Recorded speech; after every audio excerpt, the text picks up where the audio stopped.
தேவையான பொருட்கள்: எண்ணெய், மஞ்சத்தூள், சீரகம், கடுகு, ஊற வச்ச கடலப்பருப்பு, பொடியாக கட் பண்ண வெங்காயம், கருவேப்பிலை, கொத்தமல்லி, தக்காளி, காஞ்ச மிளகாய், வாழைத்தண்டு பொடியாக நறுக்கினது. அடுப்பு பற்ற வச்சு வாணலில் எண்ணெய் ஊற்றிட்டு கடுகு, சீரகம், காஞ்ச மிளகாய் போட்டுருங்க. வெங்காயம் போட்டு நல்லா வதக்கிக்கோங்க.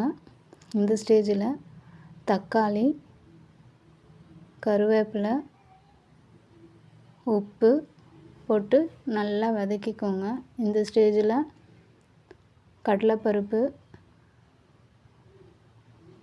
கட் பண்ண வாழைத்தண்டு, மஞ்சத்தூள் போட்டு நல்லா கிளறி விட்டுக்கோங்க. ஒரு 5 நிமிஷம் கிளறி விட்டதுக்கு பிறகு கொஞ்சமாக தண்ணி ஊற்றிக்கோங்க.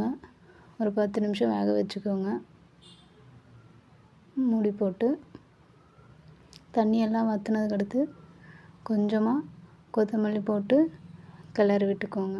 அவ்வளோதான், வாழைத்தண்டு கடலைப்பருப்பு பொரியல் ரெடி.